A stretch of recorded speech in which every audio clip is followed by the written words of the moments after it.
खरीद लूंगा। कोई याचक बच गया तो मांग ले। है कोई याचक यहाँ? याचक यहाँ है। बोलो याचक, क्या दूं तुम्हें? एक याचक को क्या दे सकते हो श्रेष्ठी? मांग कर तो देखो याचक। मेरा पेट तो पेड़ों की जड़ों से भी भर जाता है श्रेष्ठी, पर दे ही सकते हो तो मुझे अपना अहंकार दे दो।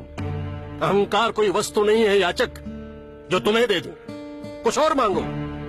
सोना, चांदी, धन, वस्त्र, अन्न, कुछ भी। सोना, चांदी, साम्राज्य देना आसान है श्रेष्ठी, अहंकार देना मुश्किल। पहचान, खुद को पहचान।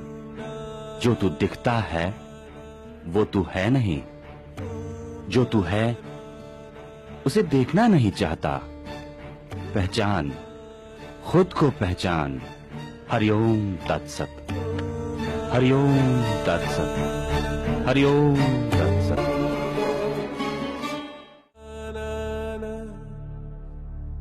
दे सकते हो तो मुझे अपना अहंकार दे दो। अहंकार? चांदी, सोना, साम्राज्य देना आसान है। हाँ।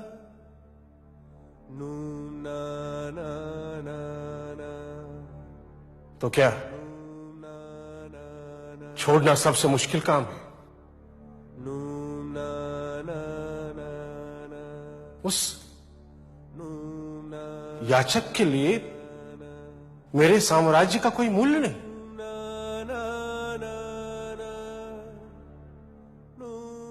क्यों उस मांगने वाले के सामने मैं आज अपने आप को छोटा महसूस कर रहा? जो मैं दिखाई देता हूं वो मैं हूं नहीं, तो फिर मैं कौन कौन हूं मैं?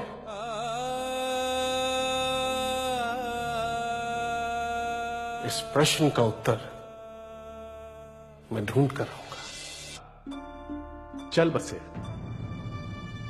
और अथाह संपत्ति के स्वामी कोटि कर्ण ने अपनी सारी संपत्ति दान कर सब कुछ छोड़ने की राह पकड़ ली। आपको मैंने पहले भी कहीं देखा है। देखा होगा। वर्षों पहले मैं इसी नगर में रहता था। श्रेष्ठी कोटि कर्ण? अब ये शरीर उस नाम से अलग है। अब मैं उस शरीर को नहीं पहचानता। उस शरीर का एक विशाल भवन था। इस शरीर का सारा संसार है।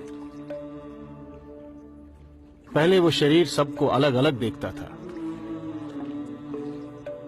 अब ये शरीर स्वयं को सब में देखता है। वो दुनिया जीतना चाहता था, अब मैं खुद को जीतना चाहता हूं। तब मैं भिक्षा देता था, अब मैं भिक्षा लेता हूं। वर्षों बाद आ रहे हैं शायद। और भिक्षु कोटि कर्ण के नगर में आने की सूचना जंगल की आग की तरफ फैल गई। लोग सैकड़ों की संख्या में भिक्षु कोटि कर्ण को देखने उमड़ने लगे। कभी एक स्थान पर खड़ा हो भिक्षा देने वाला आज घर घर जा भिक्षा मांग रहा है। ओम भिक्षाम देहि।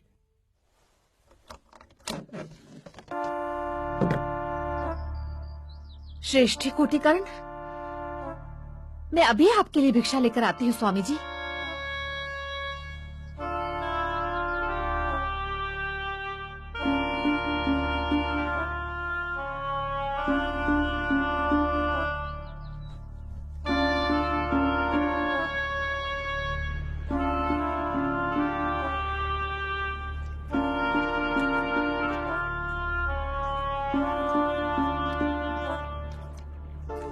मोक्ष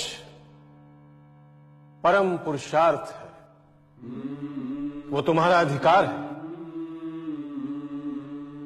दुखों से मुक्ति तुम्हारा अधिकार है, बंधनों से मुक्ति तुम्हारा अधिकार है। मोह से मुक्ति तुम्हारा अधिकार है। धर्म, अर्थ और काम के बाद मोक्ष तुम्हारा अधिकार है। इसी जीवन का परम पुरुषार्थ मोक्ष है। इसीलिए मैं कहता हूं, जो तुम दिखाई पड़ते हो वो तुम हो नहीं।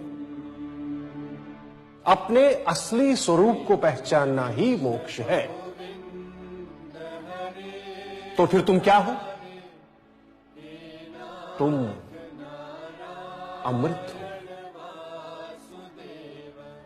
जो जान लेता है कि वो ये शरीर नहीं है, वो जन्म और मरण के बंधन से मुक्त हो जाता है।